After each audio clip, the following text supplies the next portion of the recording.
அனைவருக்கும் வணக்கம். தூத்துக்குடி மீனவன். நம்மள்ட்ட உள்ள கருவாடு கடற்கரையில் வந்து காய போட்டுட்டு அதுக்கப்புறம் வீட்டில் வந்து ஒரு வாட்டி நாங்கள் காயப்படுவோம். அதை தான் நான் காய போடுறேன். என்னென்ன கருவாடு இப்போதைக்கு காய போடுறேன்னு பாருங்கண்ணே. இது வந்து ஊளி கருவாடு. ஊளி கருவாடில் இது வந்து கரை ஊளி அப்படின்னு சொல்லுவோம். நாங்கள் இதுக்கு முன்னாடி காய போட்டோம்னா கலகலகலான்னு சத்தம் கேட்கும். இப்போ ஈரத்தோடு இருக்கிறனால என்ன ஆகுன்னா சும்மா அந்த சவுக்குன்னு சத்தம் கேட்குன்னு சொல்லுவாங்களோ அதே மாதிரி தான் இந்த கருவாடு கேட்கும். இதை லைட்டாக நாங்கள் காய வைப்போம். ஏன்னா இன்றைக்கி ஃபுல்லாக காய வச்சிட்டோம்னா சாயங்காலம் இதை எடுத்து நம்ம உள்ளே வச்சிடலாம். வீட்டுக்குள்ளே வைக்கும்போது வந்து சாயங்காலம் எடுத்துகிட்டு வந்து ஏன்டா நல்லா ஈரமாக இருக்கிறனால இது வந்து கரை ஊளி அப்படின்னு நாங்கள் சொல்லுவோம். அந்த கருவாடுக்கு பேர் சூப்பராக இருக்குங்க. வாங்கிக்கலாம். இதை வந்து நாங்கள் துண்டாக வெட்டி வச்சுருக்கோம். இதுவும் ஈரப்பதமாக தான் இருக்குது. அதை அப்படியே நம்ம காய வச்சுருவோம். கடற்கரையில் வச்சு என்ன பண்ணுவோம்னா தாட்டு போட்டு விரித்து காயப்படுவோம். இங்கே வந்து நாங்கள் சன்னல் சாக்கில் விரித்து காயப்படுவோம். ஏன்னா இது மொத்தமாக காய போடுறது தான். வெயில் நல்லா சுல்லுன்னு அடிக்கு.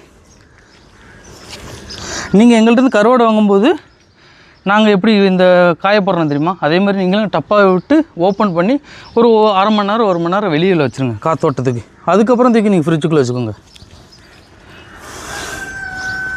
வந்து பண்ணா கருவாடுங்க. நம்மளுக்கு குழம்புக்கு பொரிக்க இது எல்லாத்துக்கும் சூப்பரான கருவாடு. இதில் வந்து என்ன பண்ணுவோம்னா நடுவில் வந்து கத்தியை வச்சு கிழிச்சு இதுக்குள்ளே அப்படியே உப்பை வச்சு அள்ளி ராவி காய வைப்போம். அதுபோக இந்த செண்டுக்குள்ளேயும் உப்பு அள்ளி ராவி வைப்போம். இது வந்து ஒரு நாள் ஃபுல்லாக முழுக்க உப்புலேயே இருக்கும். இப்போ வைக்கிற கருவாடு எல்லாமே உப்புல உள்ள கருவாடு தான். இதை நம்ம அப்படியே ஒன்றுனா அடுக்கி வச்சுருவோம். ஏன்னா கடற்கரையில் வச்சு நம்ம அடுக்கி வச்சாச்சு. இது சும்மா நம்ம மொத்தமாக போட்டாலே போகுது இந்த கருவாடை.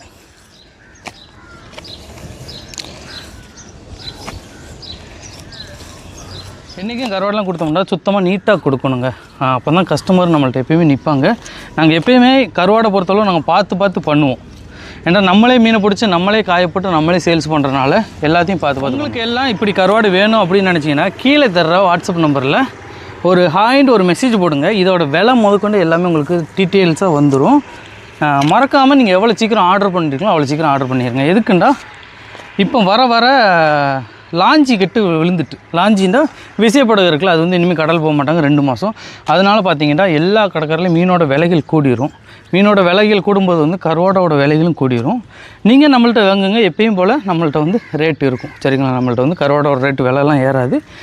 ஏன்னா இது வந்து நம்ம எப்பயுமே பிடிச்சிட்டு வரனால நம்ம போட்டு உள்ளதுனால ஒரு குறிப்பிட்ட ஸ்டாக்கு மட்டும் எடுத்து நம்ம அப்படியே காய போட்டு நம்ம சேல்ஸ் பண்ணுவோம். மறக்காமல் கீழே தர வாட்ஸ்அப் மூலம் மெசேஜ் பண்ணுங்கண்ணே. ஓகே, இப்படி கருவாடெலாம் வேணுண்டா ஃப்ரெஷ்ஷான கருவாடை எடுத்து காய போட்டு ஃப்ரெஷ்ஷான மீன் உங்களுக்கு கொடுக்கணும்ண்ணா. நன்றி, வணக்கம், பாய்.